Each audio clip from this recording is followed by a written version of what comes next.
Welcome to the Pulse of the Heartland podcast, the podcast where no topic is off limits.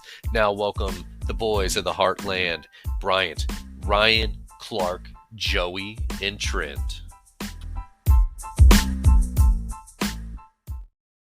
If you've ever kicked around the idea of starting a podcast like the boys of the Heartland, we all recommend Anchor by Spotify. It is the easiest way to make a podcast with everything you need all in one place. So novice podcasters like the boys of the Heartland can jump right in. Anchor has all the tools that allow you to edit your podcast right from your phone or computer. When hosting on Anchor, you can distribute your podcast on listening platforms like Spotify, Apple Podcasts, and more. It's everything you need to make a podcast in one place. And best of all, Anchor is totally free. So download the Anchor app or go to anchor.fm to get started. Welcome to the Pulse of the Heartland podcast, episode 10. We've hit double digits. We haven't been canceled yet. Pretty pumped about that. Again, let us know how we're doing here. Slide into the DMs, Twitter, Instagram, Facebook. Let us know what you like, what you don't like, what you want to hear us talk about, what you don't want to hear us talk about, because we can cut some of that out too. Joey, what are the socials? We ain't cutting shit, bitches. Twitter machine and Instagram, same as last week. Like I said, they're both the same, at Heartland Pulse. And you can find us on Facebook at Pulse of the Heartland. And new for this week, we are having a YouTube channel, kids. We are getting into the next generation. YouTube channel, just search us at Pulse of the Heartland. You'll find a couple of our podcasts up there already. But we post some videos, doing a lot of other shit on there. Should be a fun time. All right. Joey, what are you drinking? So tonight, I had a meeting after work and went to Broadway Brewery in Columbia, Missouri. I know I've talked about them before. Drank some 11-point IPAs, had their new one, which was called Light Fixture King. I don't know. They did some decorating and made a special brew. But, yeah. So tonight, I'm also drinking 11-point. And just to throw it out there, I want to know everyone else's, including myself, what your top 5 alcohols are of all time. I'll go last since I'm posting the question. We'll throw it over to Clark. Well, this is Clark here down in Kansas. I am currently sipping on a little bit of Pendleton whiskey. As you may know, it is NFR week, so they're on night 6 down there in Las Vegas. And Pendleton whiskey just so happens to be the official sponsor of NFR, the official drink of. It is Wrangler NFR after all. But I've always been a big fan of the whiskey drinks. Number 1 is Templeton Rye out of Iowa. Best rye whiskey you can ever find. I like a little Crown. I like some mixed drinks. If I'm at a bar, I'm just going to order a usual whiskey Coke, and I'm going to drink whatever they hand me. So I'm just going to do my top 3 there, Joey, because the list ain't real long. Yeah, that's fine. You do what you want. I'm just trying to get the fans a little bit of shit talking towards us, and if they want to, can jump on the bandwagon of liking whatever we drink. I am looking forward to trying a couple new bottles and new varieties through the podcast. It's gonna make it an opportunity to get a little adventurous in that world. I've got a bottle of Oak and Eden Charred Spire that I'm looking forward to trying. Let's get a bottle of whiskey from every state in the Heartland. You know, I've got like 7 of them so far, so I'm off to a good start. There you go. All right. Well, Bryant, what are you drinking? Right now, I got a hazy IPA out of Barntown down there in Des Moines. It just called Neon there. So I don't know, had a pretty neat can, has a little neon sign on the front of it. So yeah, you know me, man. I'm typically going for the name or look of it. So I don't know. I would say just always been trying to do some new stuff on the craft beer side. I don't know, Joe. I mean, I almost sound exactly like Clark. I mean, you know me, man. Crown is my number 1 go-to. Yep. Usually, you know, if I'll do Crown for like my mixed drinks. How about my favorite shooter? I actually kind of like Crown Apple. That's a pretty good shot. Or you can actually mix that with some cranberry juice. And you got a pretty good drink. That I usually get that when I'm out on a golf course. Crown apple with hot cider is a great Christmas drink since we're in the holiday season. Crown apple? Yep, with hot cider. Just mix that baby in a crock pot, get a little ladle, pour that in some cups. Oh, God, good stuff. Well, I have everything except for the cider, so I guess I might have to try that out here in a little while. There you go. And then I don't know. I would say probably beer. I'd say I know it's almost legal to say as an Iowan Busch Light isn't your favorite beer, but I'm usually a Coors guy myself. Honestly, Busch is 1A at that point. But yeah. Before we move on, though, real quick, Bryant, what's your favorite thing to eat at Barntown? At Barntown, I like those parm fries, dude. Those are pretty. Or is it parm fries or is that poutine that they got there? Poutine, baby. Fuck yeah. Poutine is amazing at Barntown. If you're ever in Des Moines, the only time I've had poutine was in Canada, so it was legit. Yeah, to get it up there. Barntown's is real legit. It's good stuff. Yeah, I definitely. If you're in the Des Moines area, it's pretty solid. Brewery to go to, and like I said, it's a good place. Have a couple new beers. The food is pretty good there. Poutine is just the one that I've had a lot, but I haven't heard any complaints on any food you get there. All right, and Ryan, what are you drinking? So Clark's already mentioned it, and I know I've said it in a prior podcast, but I'm going with Oak and Eden tonight. The cool thing about the one that I'm drinking tonight, the Oak and Eden does a thing where liquor stores in different towns or cities can kind of create their own masterpiece, I guess. And the one that I'm having tonight is the specific Sturgis Select one. And so kind of cool on the bottle, too. They tell you what base there is, what wood they're using, how much fire they use to the wood, and the proof. So today's the Sturgis Select one. The base is a wheated bourbon. The wood is an American oak, used in heavy fire was used on the oak. And it's at a proof of 116, so this stuff means business. Wow. Really, really, I love Oak and Eden. It's so good. I know Clark just bought a bottle, and I hope he tries it soon. I want to hear what his thoughts on it are. So what are your favorite drinks? I'm going to have to go with top 5 would be whiskey, beer, rum, more whiskey, more beer. Probably my top 5. I'm not huge on all the liquors. Not a big Appletini guy over there, Ryan. Not a big Appletini guy. And honestly, I can almost drink any whiskey, but I guess it's a sin saying this now that I'm a Sturgis resident. But any whiskey but Jack Daniels. Yeah, I've never been a Jack guy, man. It's awful. It is awful. Something and about with the rally, that is the big thing is Jack Daniels everything here. I just don't like it. So when you're naming your drinks, it was like Stone Cold back in the day. More beer. What? Yes. Whiskey. Drink another beer. Another beer. Oh man. The Broken Skull IPA that he has is pretty fucking good. It's expensive, but it's good. Just FYI. I remember when I was in elementary school, the guidance counselor, I got pulled into the guidance counselor's office because I think I drew a picture of Stone Cold Steve Austin, and they said he was going to be a bad role model for me. Like, I think if I would have, I think if I would have listened to him, at least I would have worked out more. That's about the one thing that it could have really helped me out in this stage of life. And you'd have the same haircut as me and Clark. True. So I am on call tonight. So I am drinking some high quality H2O.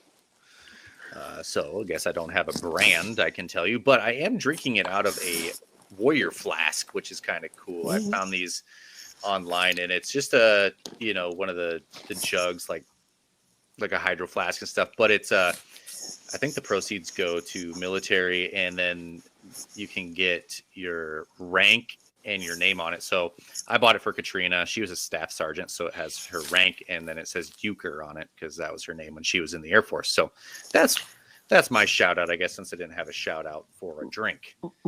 Long as you didn't say Dasani there, Trent, that's the one water we wouldn't accept. I'd rather eat the plastic bottle. So, hey, water boy, what's your favorite flavor of Gatorade?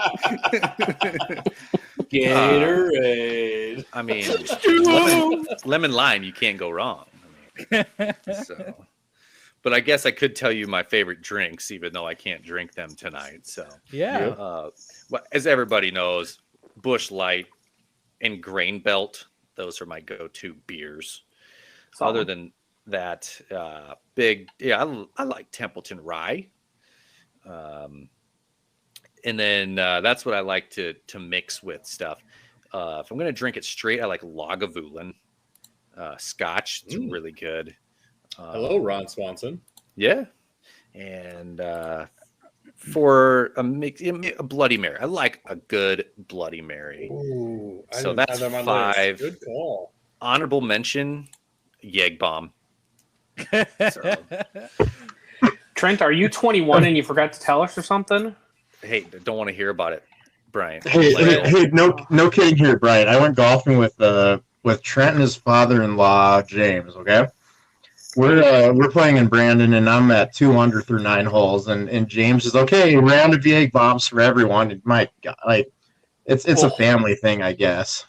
But yeah, my golf game. I did not stay at 2 under after that, by the way. Yeah, what's the fun in that? I enjoy low rounds, Trent. Jeez. Oh. Well, maybe you should enjoy Egg Bombs more. All right. Honorable mention on Trent's list is also lemon drops and buttery nipples. I can honestly say I've never had either of those. Are we still talking about drinks or what are we talking about? That will be YouTube posted on also, yes. Bulls will be on Bryant's OnlyFans account. Also known as Pulse of the Heartland YouTube. That's the PG Bryant OnlyFans account. So can't put the bad stuff on there. We got to start getting some real full money together from this pod before it starts going up to PG-13 from there. That's right. That's right. So, all right. Well, moving on to college football, the playoff is set. I didn't do my. Hey, yeah, don't skip the guy who brought up the question. Oh, I thought Joey went. No, I spurred this on everyone else, so I was going to go last and just make you guys go. But my number one all-time drink is O'Fallon 5-Day IPA from O'Fallon Brewery in O'Fallon, Missouri. It's amazing. I love it. I love the brewery. It's my top-rated beer on Untapped, and I will always drink that. Next would be Kettle One. I'm a huge vodka person. And again, my list is more detailed because I actually made my list and didn't just spring this on people like a dick, like I did. Yeah. Thanks. A-hole. Thanks for the heads up. You're right. You're welcome. I love vodka with Diet Coke, Sprite Zero, anything refreshing. I just like to drink it. Next would be Ninja vs. Unicorn. I talked about that a couple of weeks ago. It's Pipeworks Brewing in Chicago. Very good double IPA. Daisy Cutter is a very low-cal, low-carb IPA that is made from Half Acre, also in Chicago. And then, last but not least, Hawktoberfest. Hawk, like go Hawks. Hawktoberfest from Back Pocket Brewing in Iowa City. All right, that you did do some thinking about that. I didn't have to think very hard. I just know. Oh, it was awfully specific. If we're going into detail here, I can give you like my top 3 whiskeys that I've had. You can. I guess third would probably be the Oak and Eden. I just love whatever they have basically. 2 would be Balvenie, the Caribbean cask, Scotch finished in coconut rum barrels, very very good. And then my number 1, and I've only had this because of the Whiskey Society that I'm part of. And we put in enough money to cover the year. Basically, we have enough members to buy whatever. One of the first meetings we ever had, we bought a bottle of Whistle Pig Boss Hog. Now, I know the guy, Trent and Clark, had a bottle of the 10-year at my wedding. And I don't know what they thought of it. I love Whistle Pig. I know the 10-year is a little harsh for people. But the Boss Hog is a 15-year special edition. And it's $550 for a bottle of it. So that's not something I can afford myself, but it is amazing. That stuff is just the greatest whiskey on the planet. And nobody will tell me otherwise. For $550, that whiskey better give me a foot massage. It better do something more than just get me drunk, man. Holy shit! Right, exactly. You know what? It may do that. You don't know that. You've never had it. Yeah.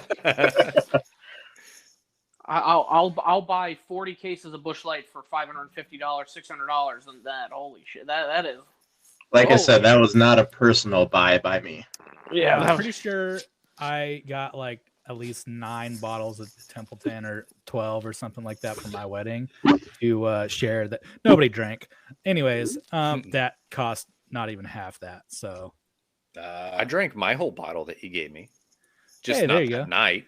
You didn't drink it at the wedding. Like literally nobody drank any of the Templeton I had provided. So I was trying to drink you out of more for me. Me and Dean were trying to drink you out of Busch Light, okay? Hey, you guys were not successful either. Dean Vinchattle? No. All right, jumping ahead to college football. The playoffs are set, just as we all expected Alabama to be number 1, because why wouldn't they be? To get 2 SEC teams in, Georgia's 3, and then Michigan. They won their championship game to be number 2, and Cincinnati, just like everybody expected at the beginning of the year, to get in and be number 4. What's everybody think about that? I don't know. I've been really thinking lately about Georgia right now within the. I mean, Bama embarrassed them. I know it wasn't as big as some of the other conference championship games, but it was almost to the point where I was like, dude, if Oklahoma State would have won and how badly Georgia lost, it was almost one of those, do we jump an Oklahoma State who won a conference championship over Georgia who, just got obliterated, which that's all here and there. I think they got it. Cincinnati, it's kind of one of those, you want to play with the big dogs. Let's actually, you're going to play the top dog, beat Saban in his own game and see what you can do. Yeah, I'm super pumped since he's in. Yeah, I yeah, I'm looking forward to that a lot. I was really hoping Georgia would have beat Alabama in the SEC championship game, just so there wouldn't be 2 SEC teams in there, but here we are, I guess. I think they probably would have put Notre Dame in if Bama would have lost that. If Georgia wins, I think they bump Cincy down. I don't even know why it would matter, but they do it. They're just like, oh, screw it, Cincy's out. Man, I don't know. They're just looking for an excuse to kick Cincy out of it. And their plan failed. Yeah, I mean, I'm very much okay with everything that happened. I like the 4 that we got, I guess. I mean, because Alabama won, so that's what it should be. I don't like that they put Alabama and Georgia opposite so that they could possibly meet in the championship game again. Don't worry. The committee said that they definitely didn't do that on purpose. I don't know. That makes me feel better then. Yeah. Put Cincy at 1. They're the only undefeated team. And then let the rest beat each other up. I mean, if Cincy can't beat Michigan at 4, then they shouldn't be playing a national championship. So why have Alabama, Georgia do a rematch like LSU, Alabama? I don't know. We clearly don't know if Alabama and Georgia are the best teams because Alabama got beat. Georgia also got beat. But reward the people that were undefeated to be number 1. That just makes the most sense to me.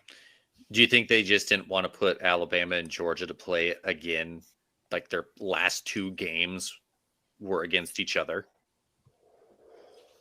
I don't know. I think so, but I think it would be a very good scenario for them to play each other back to back, and they could game plan off each other then, and it might even be a better game. I honestly don't know. I just wish it wasn't.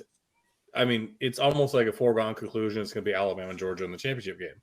Well, it doesn't have to be if they put them at 2-3. So whatever.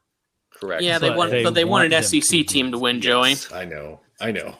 And I hope that doesn't happen. I hope Michigan beats Georgia. I would be awesome for both the SEC teams to lose, and Cincy and Michigan are in the national championship. That would be the best case scenario. That What would would be they the do? best. What would the college football ranking AP coaches, whatever, what would they do if no SEC team was in the championship? Would they still just put all SEC teams in the top 25 and act like this last championship didn't even happen? Yeah, there'd be an asterisk. Like, oh, Cincy won? Nope, didn't happen. COVID year number 2. Yeah. Yeah, be called a fluke for sure. It is kind of cool. Michigan, they got in the playoff and they weren't even ranked at the beginning of the year. Mm-hmm. So that's pretty cool that they got in, and Harbaugh finally. Now, What's that? we don't need to talk about that right now. I think what? they beat a team that was ranked number 2 to get where they did, Trent. Yeah. Well, is that true?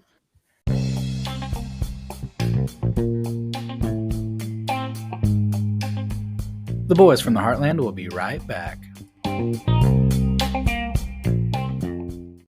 Speaking of teams taking a number 2, let's get to the Big Ten recap here.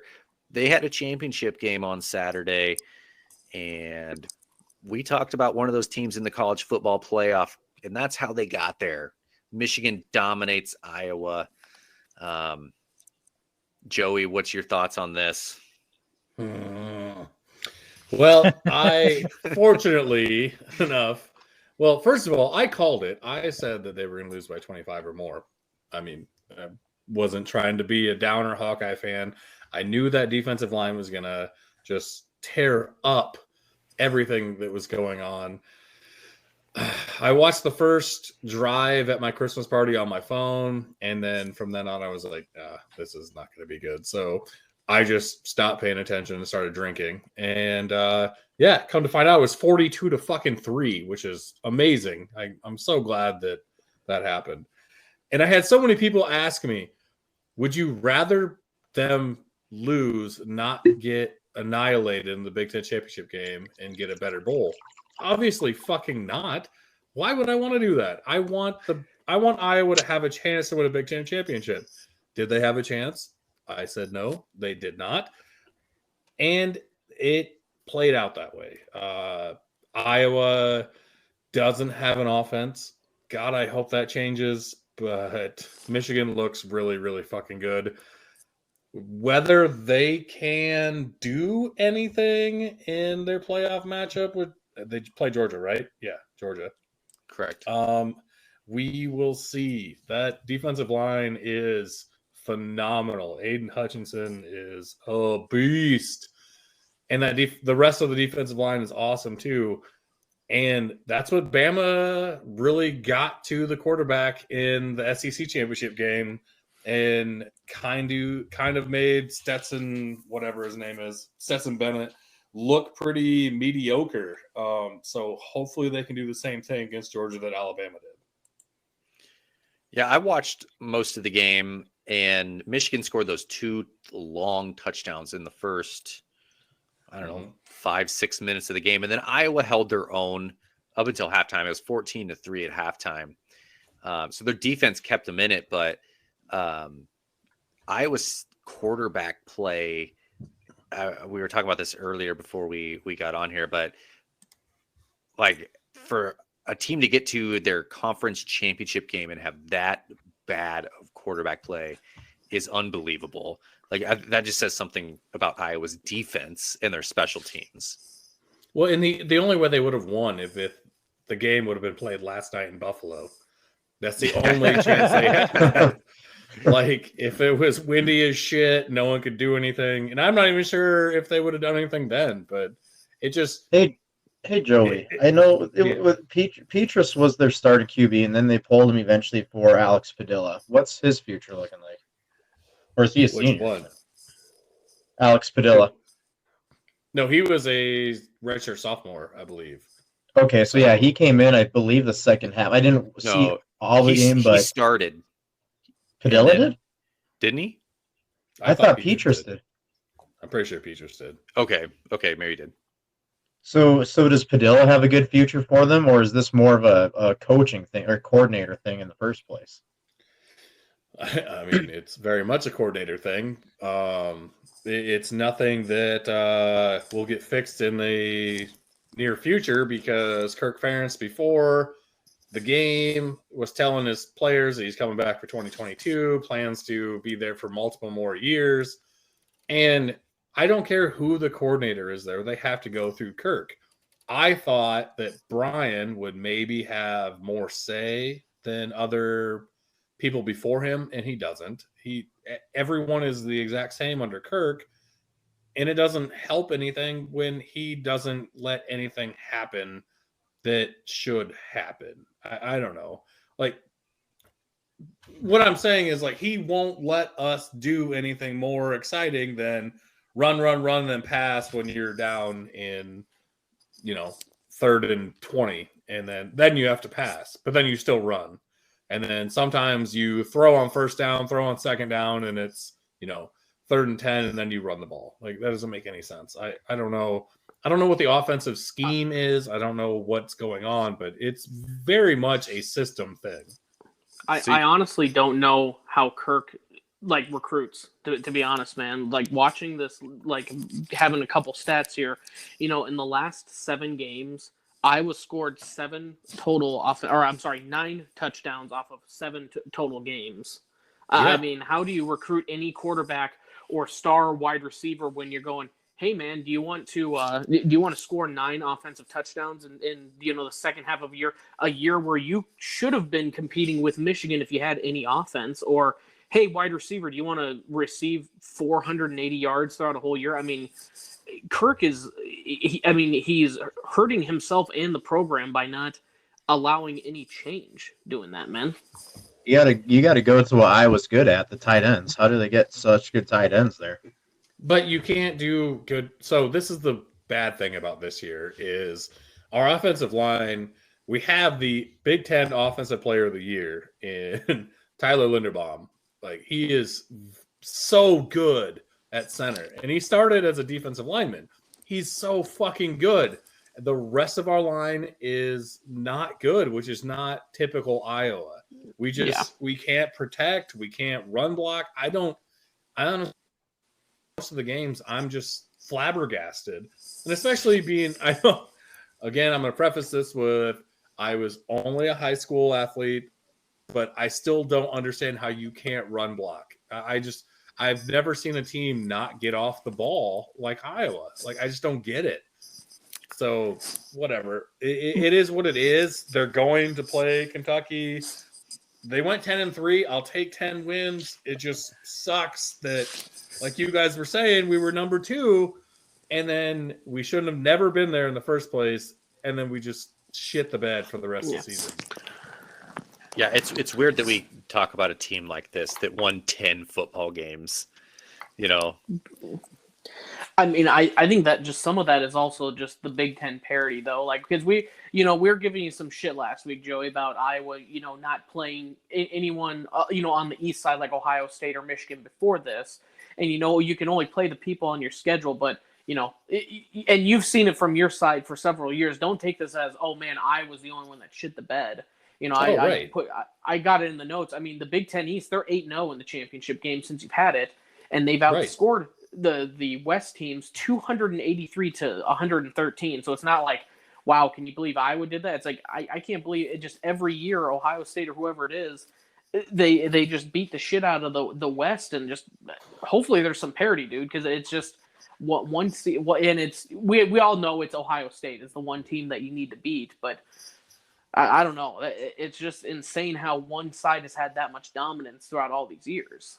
Well, and my thing is also, now that I think about it, I don't know if Kirk can win the big games. I mean, I know we had the Orange Bowl and the Citrus Bowl. We lost the Orange Bowl to USC, but that Citrus Bowl, Tate to Holloway was great. But then the next Rose Bowl we go to, we get fucking I took so many shots because of Christian McCaffrey. I mean, literal, like, drinking shots. And it was just it gets out of hand. I don't know what the preparation is for a regular bowl game versus a big bowl game. Seems like we don't know how to do that any better. Just makes no sense to me. But so as far as going forward, I would love a new offensive coordinator, but Kirk's going to be there. So what the fuck does it matter? I mean, He's gonna just fire his son. Well, it doesn't matter. Go ahead. Sorry. I would say it doesn't matter whatsoever who the offensive coordinator is. They have to answer to Kirk, and Kirk's going to control the game, which is fine. I don't know. I'm tired of being at the point where we're almost at the summit and almost getting there, and then we can't get over the hill, and then we just like taking the next path down because we can't survive all the way up. Fuck that shit. I'm tired of that. But at the same time, I love 10 wins a year. So it's a very big conundrum to be a Hawkeye fan, knowing you're beating your rivals, but at the same time, not always winning the West, never winning the Big Ten.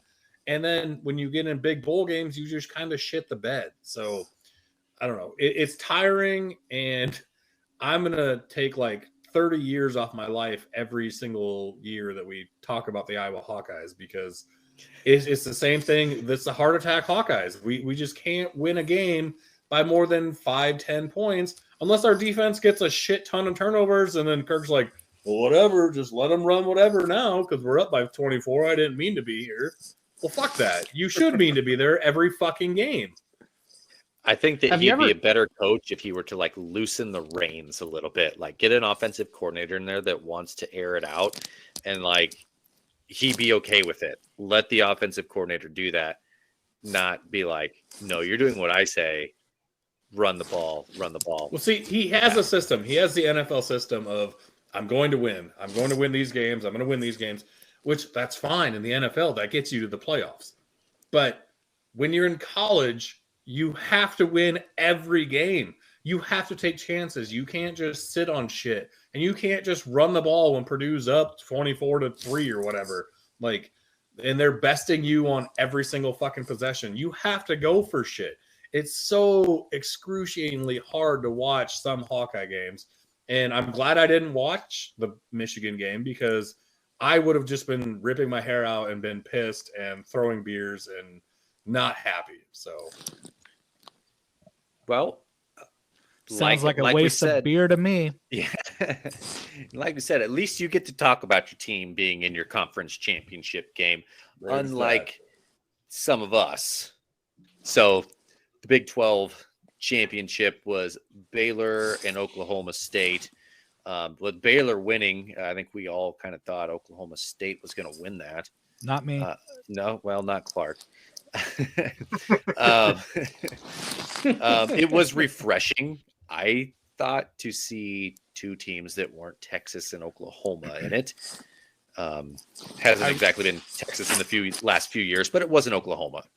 I really wish the college football playoffs have already had implemented our solution of having 8 teams and the conference champions being included, because I'd like to see Baylor playing for that national championship. Yeah, Baylor looked pretty good the other night against Oklahoma State. Yep. I mean, they beat Iowa State earlier this year with their quarterback that they had. That game he's not playing anymore. Not that I follow Baylor, so I don't know what happened. But I think he was their backup quarterback to begin with. I'm not real sure. Yeah. He was the one that beat Iowa State early in the year. That was Bohannon. Yes, and he's not playing, right? Correct. Yeah. So, but Oklahoma State had their chance right at the end of the game. They ran a play from like the 1 or 2 yard line, did not get in the end zone to win. So it was a good inning. It was a really good game. It was frustrating watching Oklahoma State trying to establish the run so much. Like, they were passing fine. They had absolutely no running game. And so, especially at the end there, where you have a quarterback that can move, why are you running way outside like that? It was was crazy play calling to me, and it really reminded me of watching the Vikings every week. Ugh, don't want to be reminded of that. It's a bad taste. We'll have more on that later. Yeah, don't you worry about that. Anything else from the Big 12? Did No, OU play last week? No. That's I think we're all happy about that. Oklahoma State for the game, their Waddle, their starting running back was injured, and we saw the Iowa State game, their one upset during the regular season.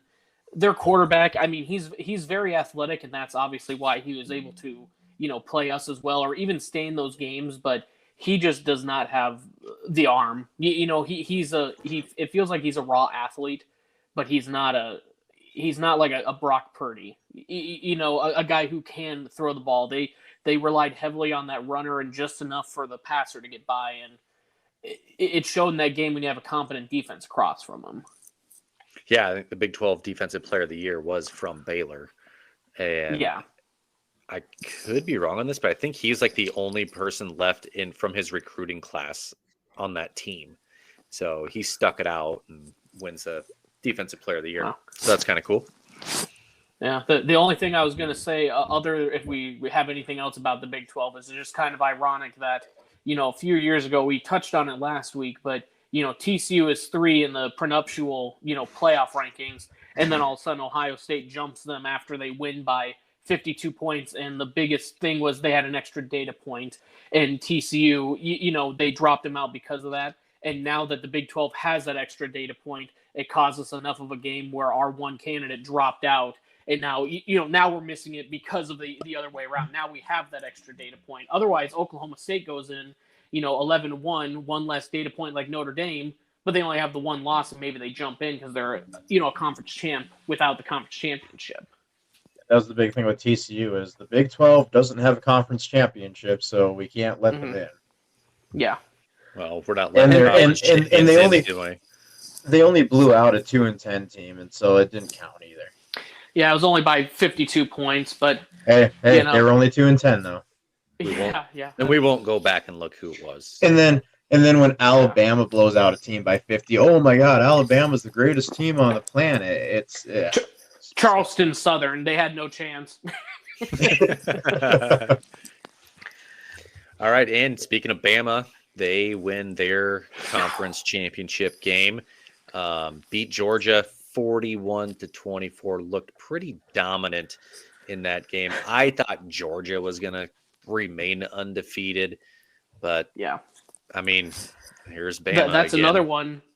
That's another one. Look at all these athletes that Georgia has, and they've struggled. We talked about it last week as well. They've struggled with a quarterback all year, and I think this is their second string that they've now made a starter.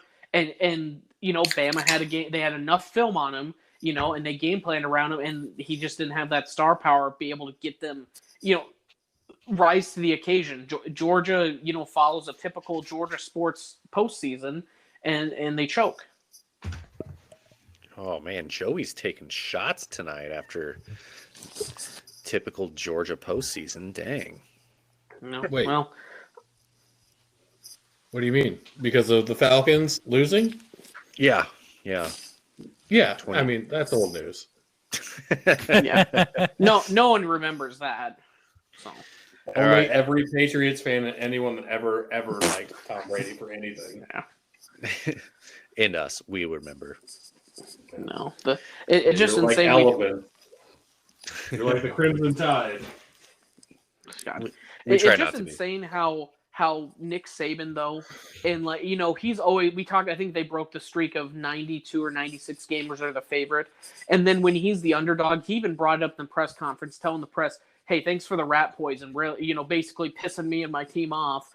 And I mean, the stat since 2008, he's only been the underdog. First off, only 6 times, which is just stupid.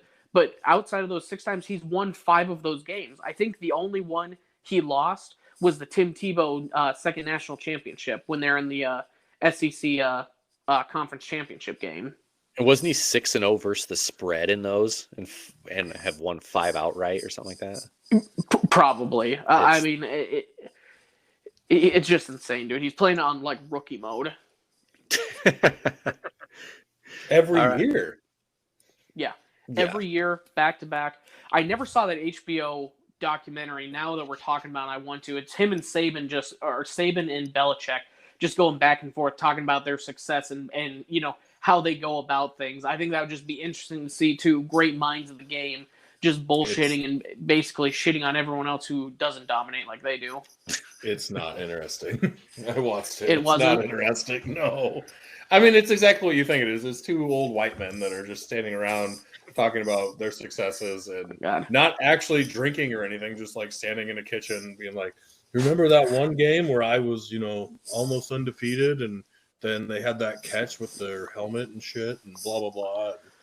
Yeah. Well, thank you for specifying the drinking part, Joey, because if you're going to talk about how boring it was listening to a bunch of white people talk, that's just our whole podcast right there. I was just going to say, that's what makes us interesting is we're drinking. Well, yeah. Trent's the only one that's old, and we're all drinking, so we're good. Wow. True. And I'm not drinking right now, so there's that. Yeah. And you're old for another 13 days, and then I'll be right with you. All right. Then he's distinguished. Yeah, I am distinguished. Thank you. So, all right. So other Power 5 championship. I don't have any hair. Whatever. Other Power 5 championship games. Utah beats Oregon again. It's hard to believe Oregon was ranked number 2 this year, and just 2 weeks ago they were in the playoffs still, and then lose 2 games to Utah. I didn't watch any of this game, so I don't know if anybody else did. No, just saw that it was pretty much. It's hard to beat a team twice, let alone have the almost identical score. The other game they beat them 38-7. At least Oregon got 10 this time. Did I flipped through it and it was all right. Did ESPN bother to send HD cameras and more than 3 of them to this Pac-12 game, or were they all at the SEC championship? Looked like they had enough cameras, a couple pylon cams, and they caught. That's another one of those. It's nice to see a new blood Utah winning. Joining the Pac-12, and they've been ever climbing, and now they're starting to dominate out there. I think most people, when you think Pac-12, they think Oregon and they think USC and nothing else. In football, anyways. And it's nice now to see Utah. They played well last year in the COVID year, and now they're just building off of it. Right. All right. In Pitt, they beat Wake Forest in the ACC championship game, 45-21. There was a play.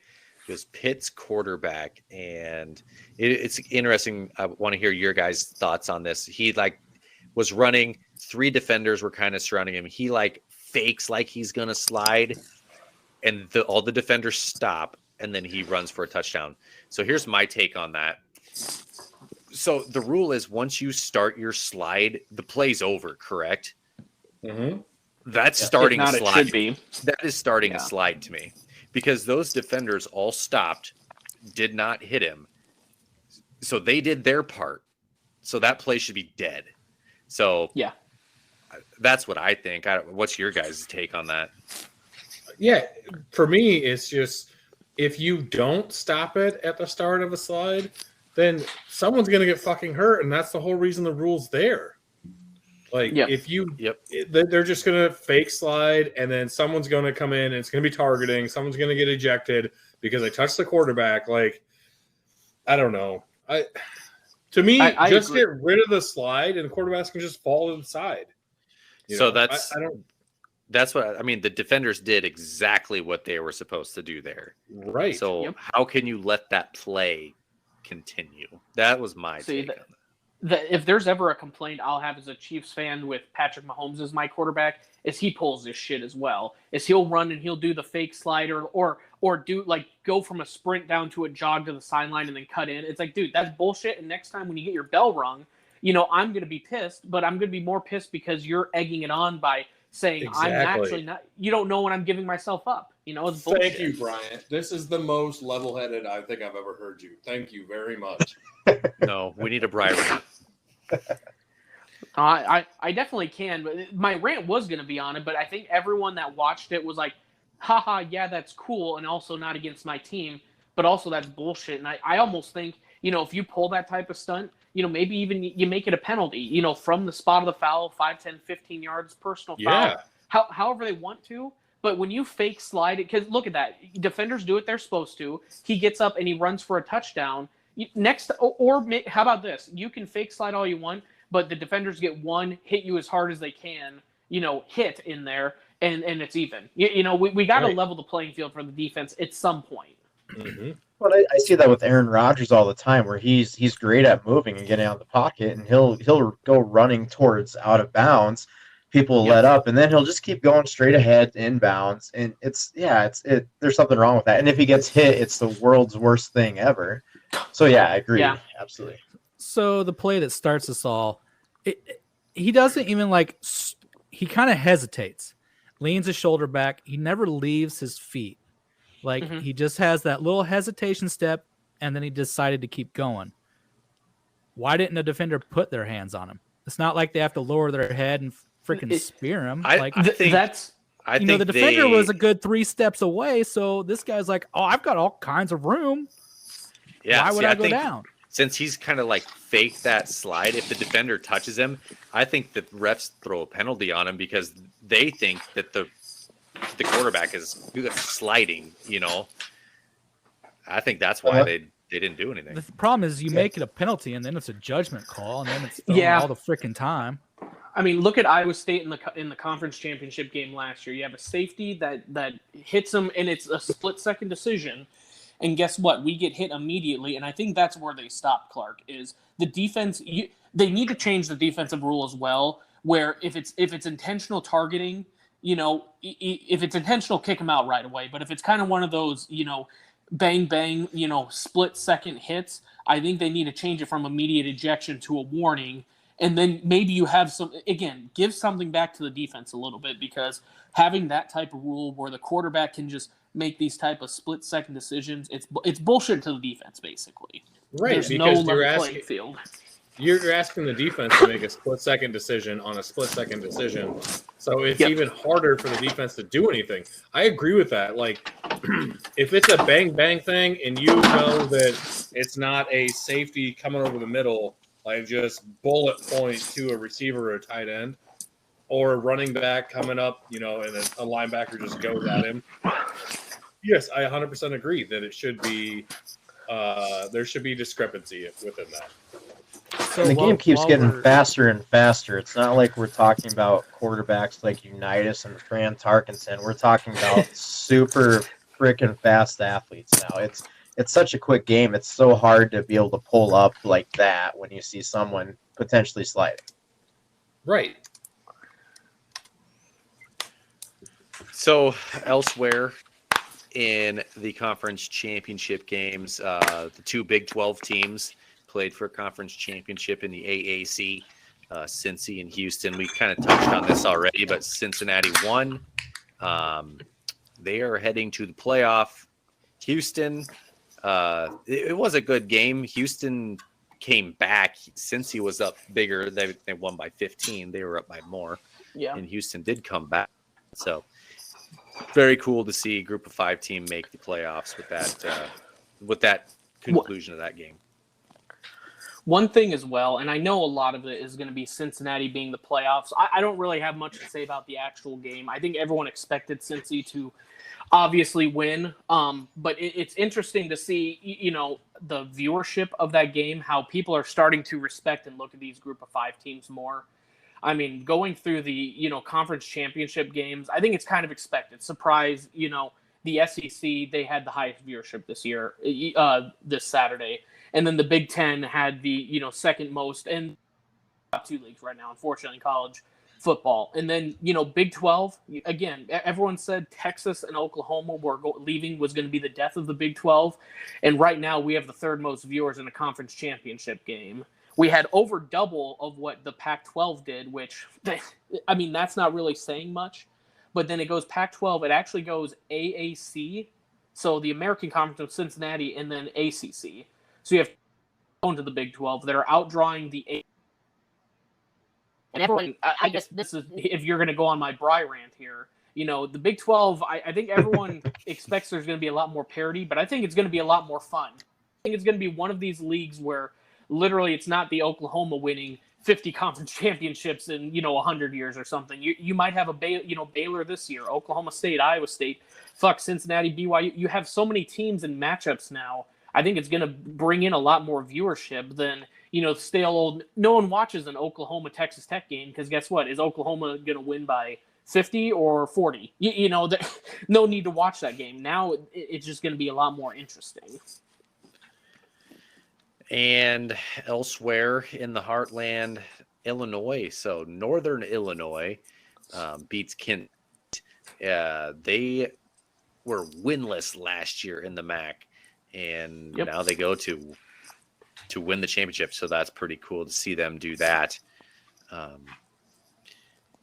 Those are a couple schools that I always remember back when we used to go to the Iowa State football games. They used to play them as their non-conference game, either Northern Illinois and Kent State. So seen them play multiple times. Then Northern Louisiana Illinois beat Iowa in a game where I was at a bar and betting people at the bar drinks on how many touchdowns Iowa would put up against them, and I lost a lot of money in that game. So we they have talked a about soft this spot, or earlier. you hate them? They have a soft spot in my heart of like taking away years of my life for drinking too much. All right, and Louisiana beat Appalachian State in that conference championship game. Again, didn't watch any of those last two games. I don't know if any of you guys did have anything to add to the championship game talk. Nothing. No. Napier from Louisiana is going to Florida, so at least it seems like they're getting a decent coach. And I'm going to praise the Raging Cajuns because they embarrassed us. They're my Northern Illinois, Joey. They embarrassed us last year, so now they got a soft spot. And I'm going to always say that Louisiana is a good school now in case we ever lose to them again. Well, if it makes you feel any better, I played NCAA football 2014 last year during quarantine, and the last team to win the national championship for me was the Raging Cajuns. Hotbed of recruiting right there, dude. Yeah, I have no idea how that happened, but whatever.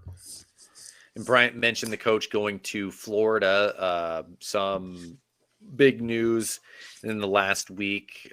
We touched on USC and their new coach from the ex Big 12 team. But Mario Cristobal, he is heading to Miami. That was a big name being thrown around. And I think it was kind of a pregone conclusion that he was going to end up at Miami. So I don't think anybody's really shocked about that. Yeah. Well, he won 2 national championships in Miami as a linebacker. He's going back to his alma mater. Basically, it was all about what they could throw at him versus what Oregon could. And Oregon, they did their damnedest, but I mean, he's going back home.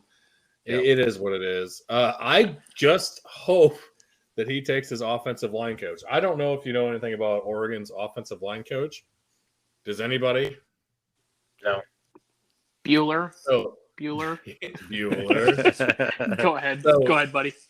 He is like 170 soaking wet. Just typical terribly Power 5 offensive lineman. Yeah, and if you look him up, I can't remember what his fucking name is, but if you look up pictures against him versus like talking to his offensive lineman and shit, he is just so tiny. But he Alex Marable. Yes. And he is Cristobal's like right-hand man. He fucking loves that guy. He's been with his last 2 staffs.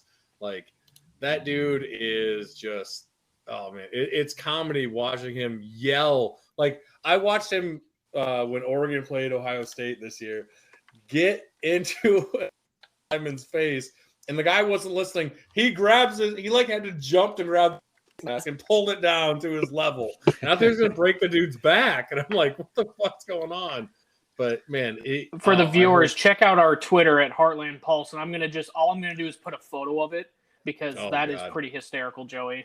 Yeah, it's very, very, very fucking funny. He's a class act. He's a good, as far as I've read, he's a good dude. But my God, he is hilarious. So, yeah, I like short people because I'm a short person. So, yeah, he's one of those.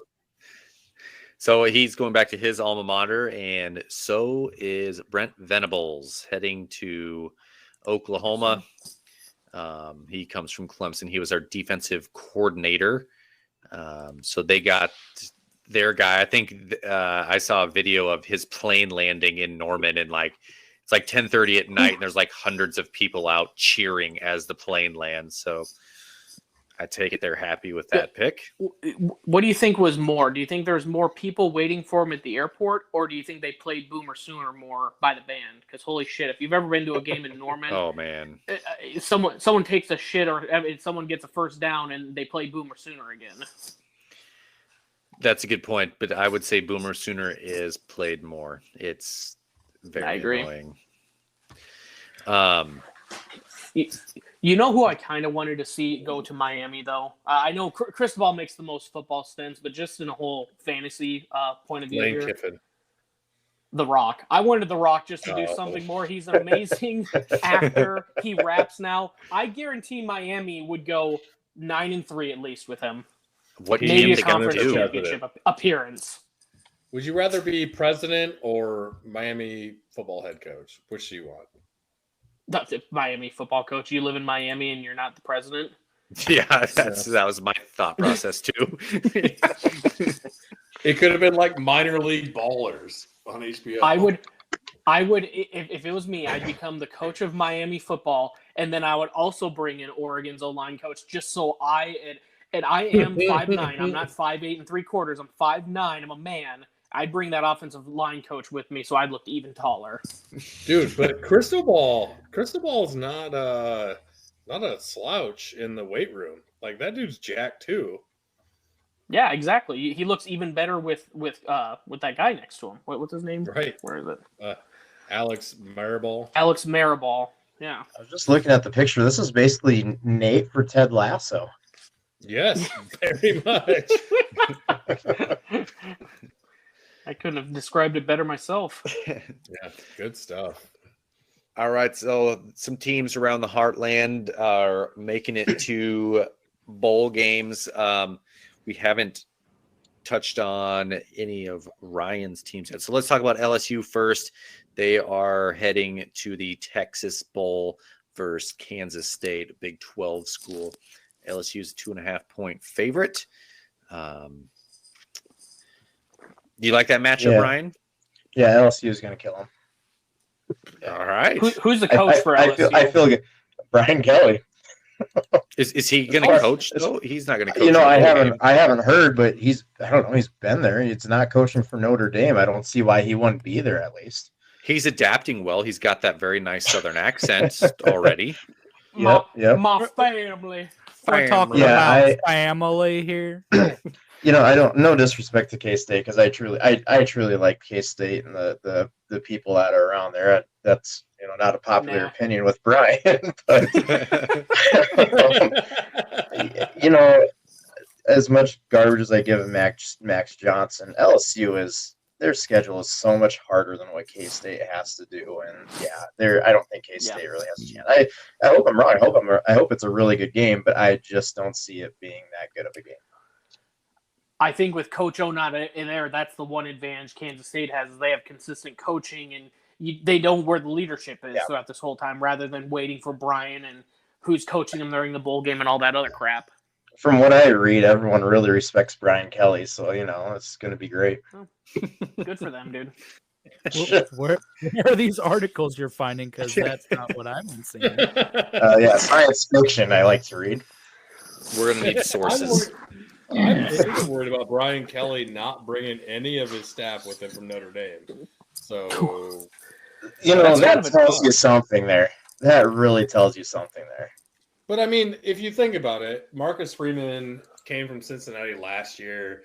The rest of his staff is like 1-2 year people, and they move on. So I mean, he's gonna find people. That's not a big deal. It's just that he had such good recruiting at Notre Dame, And I hope that somehow he can redo that in LSU for your sake, Ryan.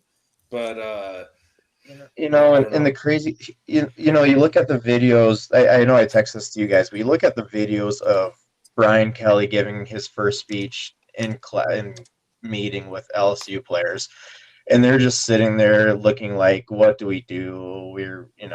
And then you look at the Notre Dame with their new head coach, and they just erupt in a big celebration and stuff. And it's just like, what was LSU thinking? Maybe he'll be awesome, but so far it's very mixed reactions on this one. Right. Yeah. And he's had success at Notre Dame. He's usually the winningest coach of all time there. Yeah, so there's that, and hopefully he can get recruits. I know I said in the last week's podcast that he, because of him, a 5-star quarterback is staying with LSU. Mm-hmm. Mm-hmm. I think he'll be fine. I mean, if you need more than one player. I mean, Notre Dame is a name to recruit to, but LSU, you're recruiting to the SEC. You know who you're going to play. Hey, do you want to beat the Alabamas? Do you want to beat the Auburns? Come to LSU. Whereas Notre Dame's like, who are you going to play consistently? I don't know. We're not in a conference, Yeah. So I can see that going well for him. I'm just really glad he has that Southern accent. Yes. And I just really hope LSU can really, really get the best out of Brian Kelly. Because, I mean, it's almost been a full 2 years since they won a national championship. My heart really goes out to you guys down in Baton Rouge, dude. It's been tough. It has been tough. The nice thing is Brian Kelly holds his players accountable and executes them when they're not playing well. So, or if they're filming a practice, but we won't go there either. I think it's crucifixion, not execute. Yeah. No. It was execution at the beginning of this season. I know. I'm joking. But is there an LSU equivalent to Touchdown Jesus? Touchdown Voodoo Doll. Touchdown Crawdaddy. And everybody's favorite bowl, the Cheez-It Bowl, is Iowa State and Clemson. I love it. Where is the Cheez-It Bowl? Orlando. Oh, sweet. We will get to that. So, yeah, Clemson and Iowa State have both great defenses. I think it's going to be a good game. I don't think it's going to be a blowout either way. I'm hoping everybody plays for Iowa State, but if they don't, I don't blame, like Breece Hall, Charlie Kohler, those guys who are going to go to the NFL. I hope they don't sit out, but if they do, I don't blame them.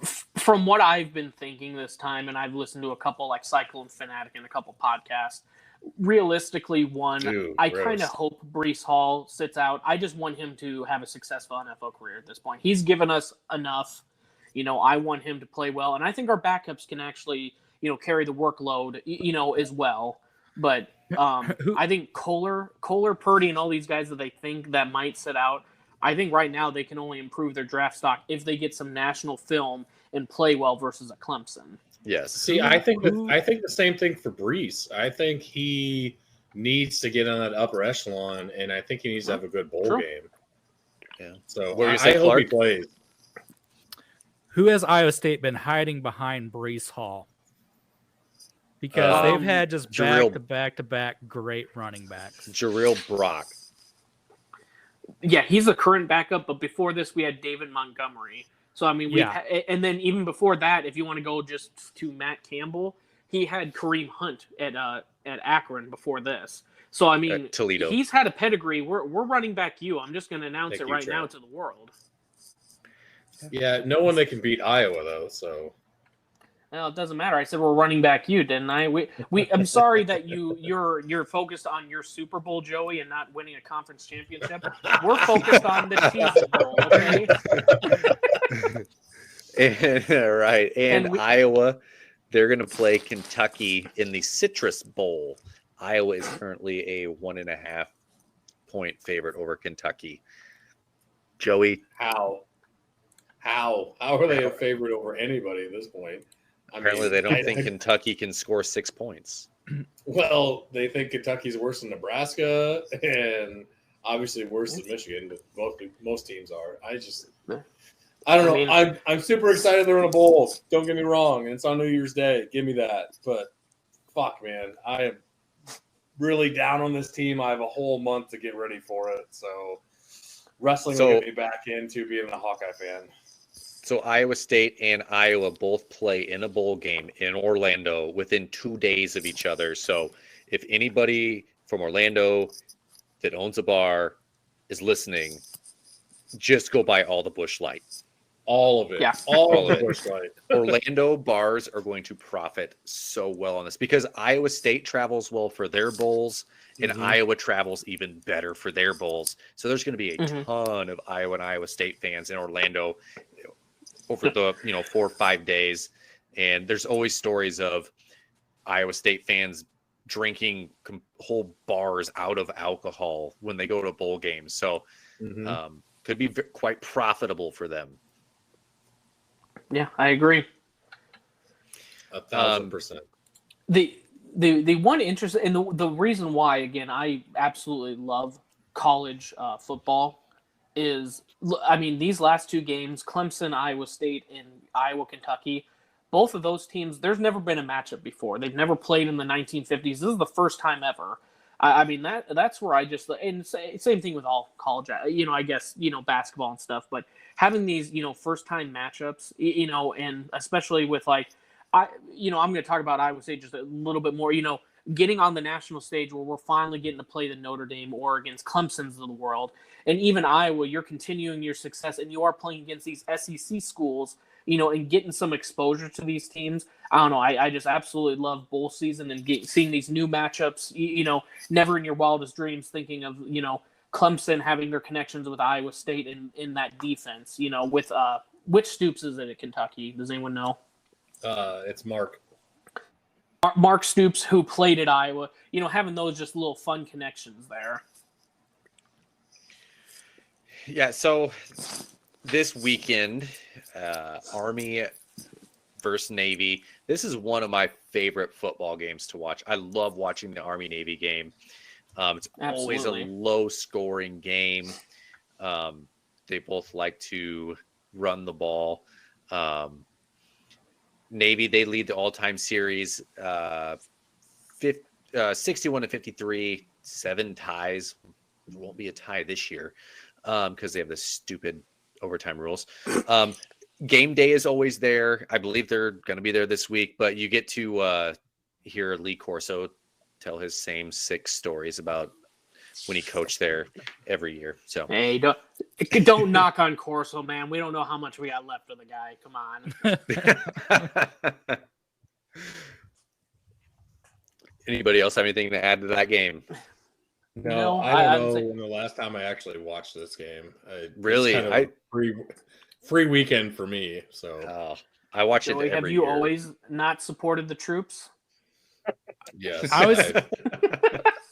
I always find it on the television at some point. I may not watch the whole thing, but I'll watch long enough just to take in the troops in their official dress. They're in the stands, just enjoying the moment.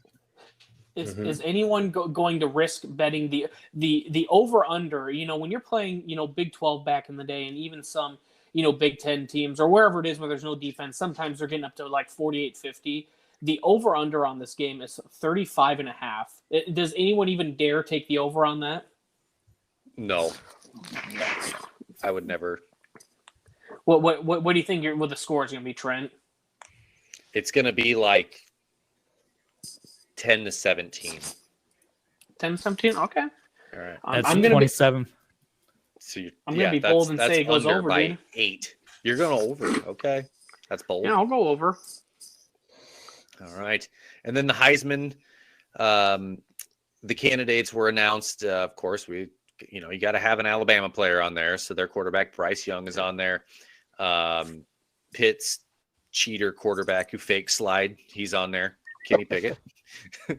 Got to have an Ohio State player on there, CJ Stroud, and Michigan's defensive end, Aiden Hutchinson. They were talking about Aiden Hutchinson during the Iowa game and Michigan game, the Big Ten championship, and they were all saying he has to get invited. So he did, and he was looked really good in that championship game. I don't know. I'm glad that they're inviting people that are outside of the quarterback, running backs, and stuff, and especially with Devonta winning last year, it just feels like more it's like a pity invite because I don't know, man. Once Ndamukong Suh didn't win the Heisman that year, he was outplaying such a robbery. Alabama and like Texas's. I mean, they were then in the national championship game, and he had better stats than like their whole line, and he didn't even. Was he top 5? What did he rank? Do we remember? Either way, he didn't win the Heisman. That's where I think you have to have some playability. No lineman's ever going to win. It didn't matter how good Lindenbaum played or any defensive lineman. I think he's just there for show. I think it almost goes in that order. I think it's Bryce, Kenny, CJ Stroud, and then Aiden. I don't think. Well, according to Vegas. Sorry, go ahead, Clark. I was gonna say, is he there because they don't have a fourth quarterback to put in it? Yeah, where's Spencer Petrus's invite up? It's a good point. Same as Max Johnson. Yeah. Yep. Aiden Hutchinson is the second odds-on favorite to win. He's at plus 2,000. Odds for Bryce Young are minus 3,000. So, yeah. Only other interesting thing before we were recording, I didn't put it in there. Each of the last 4 Ohio State quarterbacks has been a Heisman candidate. So I don't know if this is something more like this has always been kind of a speculation I've had is if there's voting bias. Because I mean, hell, you could have picked 2 of these players at the beginning of the year: the Bama quarterback, the Ohio State quarterback, the Oklahoma quarterback. You could probably throw in there, and probably Florida. It doesn't matter who it is. You just plug and play whichever one you think is going to win. Like.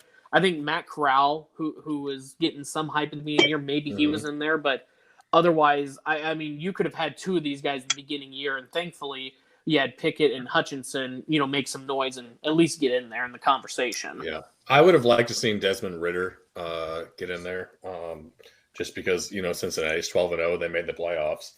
I would have liked to seen him get invited, even over CJ Stroud, especially. I know Stroud put up huge ass numbers, but. I don't know. We've talked about it many times where you have to be the best player on the best team to win the Heisman, and sometimes you get fucked, and that sucks. That's what it feels like more, honestly, Joey. You're the MVP of the best team. And if you want to change it to that, that's fine. But just don't say the best player because there's a lot of, West Coast players that maybe not everyone sees because of just, time zone differences or because of, national television. There's been a lot more national exposure, obviously, with television picking up and now all these, FS3s and ESPN Plus games where you can actually watch all of these games. But I just, like I said, it just feels like, all right, let's put in Bama's quarterback and running back. Did Iowa have a like Breece Hall? I think he was the only one that was like odds in within, and he got 6th last year. And I think he was like the 10th favorite this year. You just have to win, get people to recognize the team. And then what Bryce Young's going to win it. But what you got to do is get the attention on you, play in the conference championship game, and then just fucking ball out the last game of the year when they're actually about to vote at that point. Yeah, I'm watching CBS Sports right now, and they just picked the Missouri running back to be better than Breece Hall for running back of the year. I'm like, Jesus Christ, are you kidding me? Are you fucking kidding me?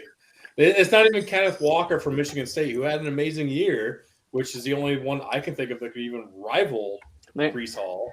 They're just going for clicks with hot takes. That's all it is at that point, dude.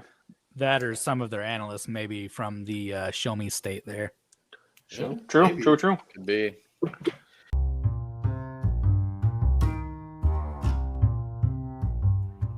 The boys from the Heartland will be right back. All right, moving along to the NFL. Trent, What's up? Quick interruption here.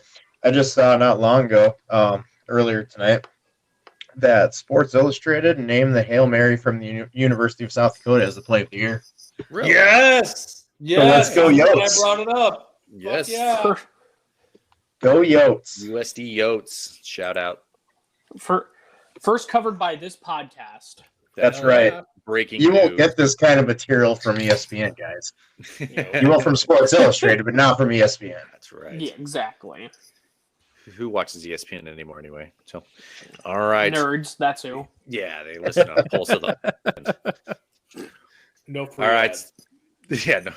Let's head to the NFL. We'll get to our locks of the week from last week, our little recap on that. I was looking, we are 15-10 on the year now. So just we are. Yes, we Basically are. 5-0. Yeah. So, Joey's pick. You want to talk a little bit about that one? Yeah, took the Ravens at -4.5, and Ben Roethlisberger decided to pull one more game out of his asshole and win. God damn it. And that brings They Joey could have covered if they didn't go for that 2 at the end there. I know. God damn it. That was ballsy play. I know. I was whatever.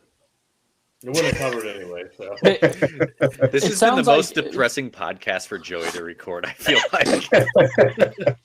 it's fine. I'm still here. I'm drinking the 11 point. We're good. All right. We won't talk about it anymore. So my pick, I had the Buccaneers 10.5-point favorite over the Falcons. So, sorry, Joey.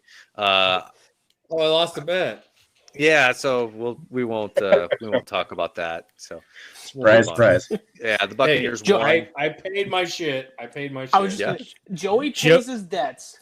Joey- at least the man pays his bets. I know some people that don't. Joey Lannister. Yep. Over there. That's right, baby. So the Buccaneers covered the spread, and I go to 2-3 on the year. I'm going to get to 500 this week. So, Clark, what was yours? I was betting against a few of our compatriots' favorite team. I took the Lions to cover 7 points against the Vikings. They did more than cover.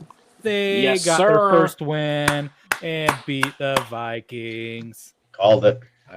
I would say congratulations to the Lions because we apparently are a Lions podcast. We always want them to win, but they beat the Vikings. So the Loins won. Yeah. The Loins. Oh, yeah. Someone's changing the damn notes while we're recording here. Yeah. I'm trying to read around all this stuff here. So, Ryan, we'll get Trent eventually. One of these times. I'm just gonna Ron Burgundy it. So that's right. He does it to himself. We don't need to. I'm Trent Nelson. Ryan, you were 4-0 coming into the week. What was your pick? I picked the Bengals -3 against the Chargers. These are two super confusing teams to me. Yes, I agree. The Chargers, like, this game looked phenomenal, and then the last few weeks, I mean, they lost to the Vikings. How bad can you get? And then you got the Bengals, who they've looked amazing, and they lose to the Chargers. Like, I don't get these two teams. I absolutely and not even close to the 3 points. They got obliterated, dude. Yeah. I do not understand these two teams. That's just it. And the Chargers are playing the Giants this week, and they're 10-point favorite. It's like, I don't even feel safe picking them. They looked hot this last week, but they just might lose to the Giants this week. They could. These two teams. The NFL is funny this year. And Bryant, you were the other undefeated picker coming into the week, and we all know who you picked because you're Homer Bryant. How'd that go Homer for you? Bryant. It went pretty good because not only the Chiefs covered, but they fucking dominated. The Chiefs, they were 9.5-point favorites, and they won by 13 points. So if you want to repeat that first part there, Trent, I'm the only undefeated picker left, right? Correct. You are. Oh, okay. Congratulations. Listeners, it will be on the Funcast, but if you listen to our next podcast, if you need to make some more money before Christmas, last minute to get some gifts, just put whatever money you want on whatever pick I throw down, and you'll get your money's worth. Gosh, I hope you lose out the rest of the year. No free ads. All right. I gotta brag while I can, dude. The transitioning, Bryant had the Chiefs. Chiefs played Sunday night football against the Broncos, 22-9. So the Chiefs are coming around. They're getting hot at the right time of the year. So I didn't watch any of that game because the National Finals Rodeo was on. So I'll let somebody else take it. Clark, did you watch Rhodey, or do you want me to kind of break it down? I was kind of in between both. My take from that game is it was 22-9. There were no passing touchdowns, I do believe, unless it was late. Yeah. I can't recall. But for somebody who took Patrick Mahomes in fantasy and Tyreek and Kelsey, it was a pretty rough evening to watch my team play. I love the win. Don't get me wrong. But that offense, they don't have that same touch that they used to. They don't need to, dude. Their defense is balling, and it is keeping them on top of these games. We were no just doubt about talking that. about them like 3 weeks ago about how bad they were. Yeah. But Jackson Mahomes hasn't been at the stadium. Their defense found the switch. Week. That's what had me worried. Oh, was he? Oh, Yeah. It was that Melvin Chiefs Ingram. defense found the switch, flipped it. Melvin Ingram came in, and they have been balling ever since. But that offense, it's still hit and miss. Like they will find a stride every now and then, but it's not consistent like they've been the past couple years. Yeah, you get Ingram and Jones back, and then Frank Clark on the outside also. I mean, that's a good, formidable front. Good timing by all of that.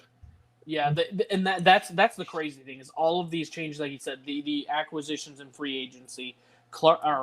Jones finally realizing he's not a DN and moving to the middle. We've had, and even as simple as it is, I've seen some solid tackling by these DBs, which you usually don't see a lot of.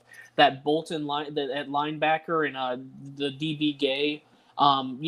They've just been playing all these role players. I mean, fuck, Sorensen, if anyone remembers the first podcast, I just ripped into that guy, dude.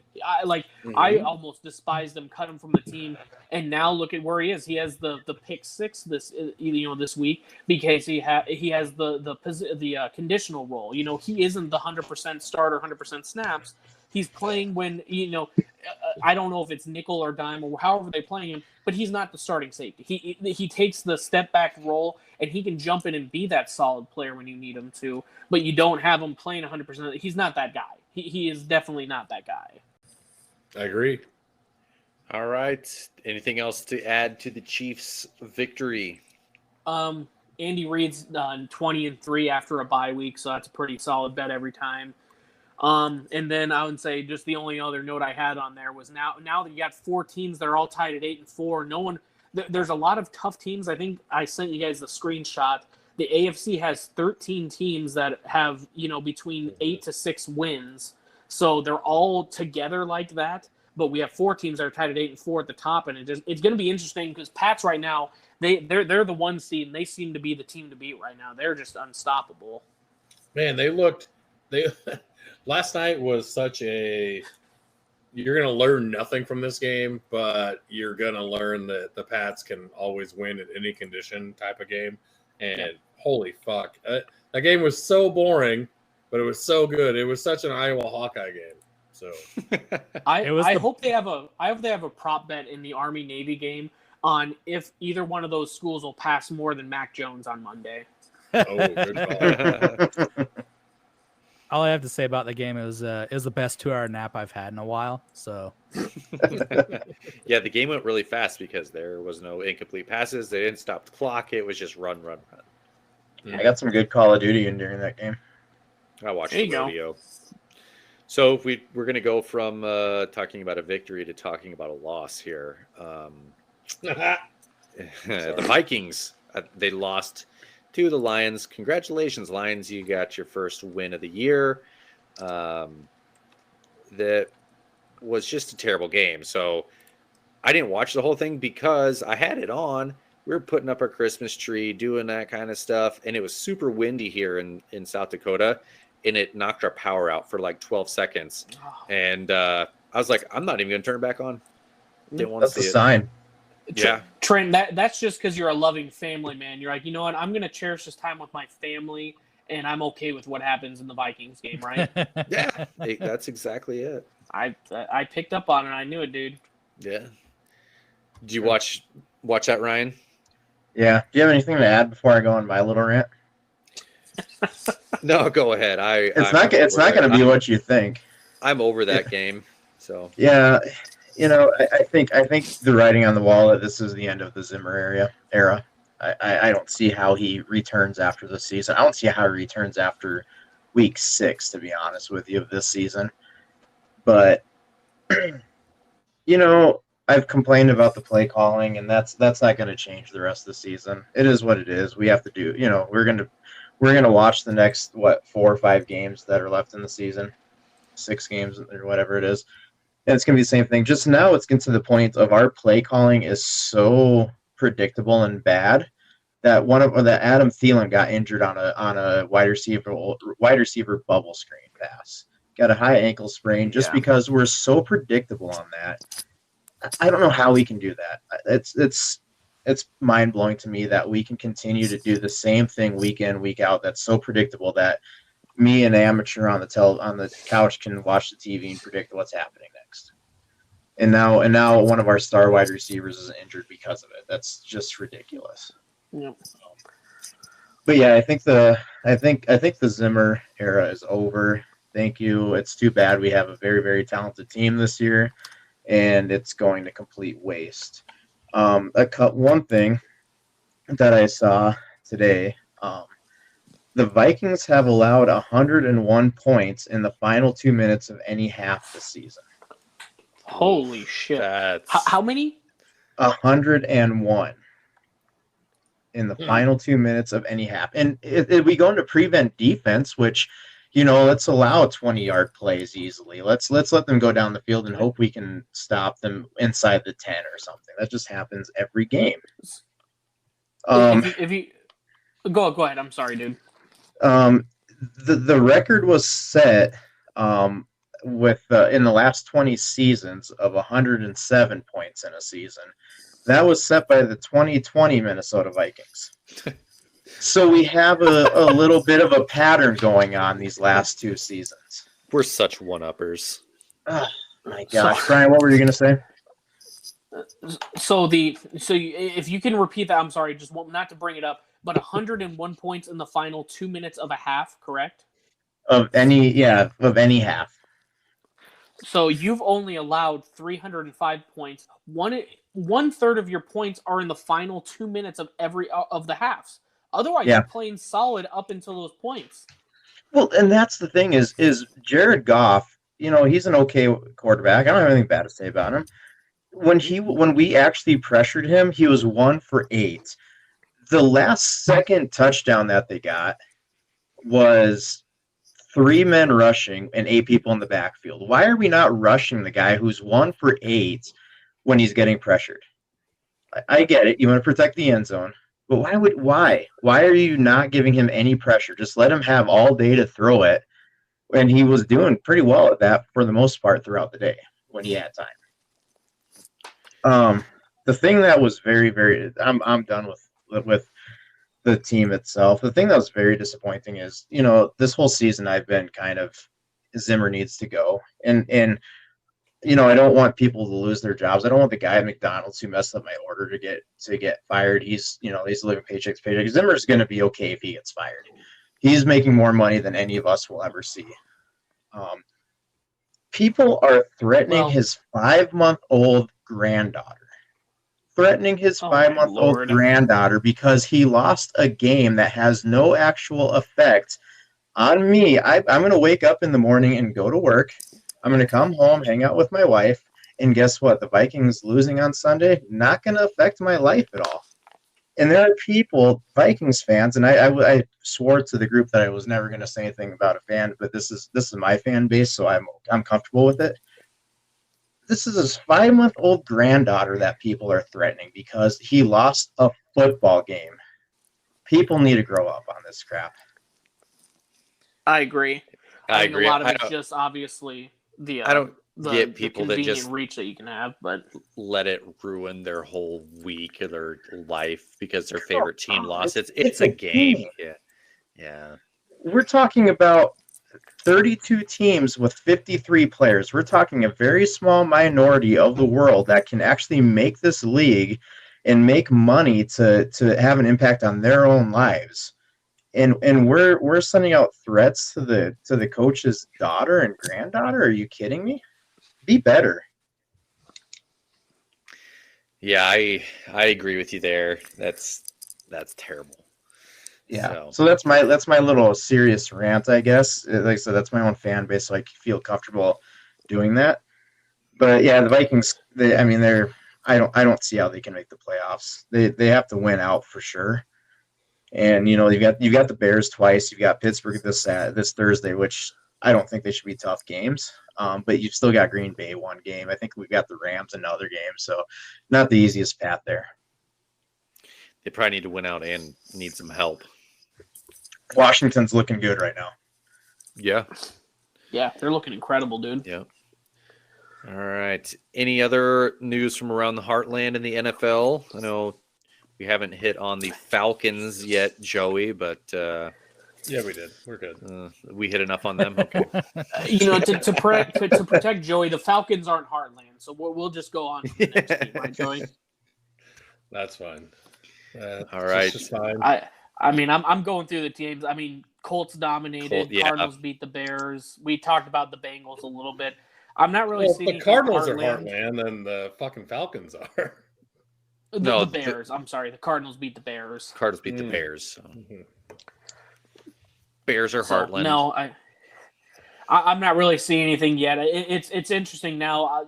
This is the type of year where football is finally getting a little more interesting with the playoff picture kind of rounding up. So, the next couple weeks, obviously, now we're going to see the real winners and the teams like the Patriots at the end of the years that they always have. The Chiefs that have been doing the last couple of years, they're going to start separating from the teams that are going to be the pretenders at this time of the year, honestly. I don't know about the rest of you, but I am just so fucking tired of the Patriots winning that division. I know we had a 1-year hiatus with Josh Allen last year in the Bills, and then now they're just going to win it again. Like, God damn it. Do the Bills have any chance of – they're not looking good right now. They look terrible. I'm glad I didn't pick them. I think they've been 3-4 since week 5. Once they won their Super Bowl and everyone said Patrick Mahomes was dead, now all of a sudden the Chiefs are winning with defense and the Bills are the 7th seed at this point. Right. So we're looking at Patriots, Titans, Ravens, Chiefs, Chargers, Bengals for the AFC, and then Cardinals, Packers, Bucks, Cowboys, Bills. Rams. There's 7 teams in the playoffs, Joey. What? No, there's not. There's 7 teams this year. That's a new thing this year. Goddamn. So the Pats are the only one team that has a bye, and then 2 plays 7, 3 plays 6, and 4 and 5.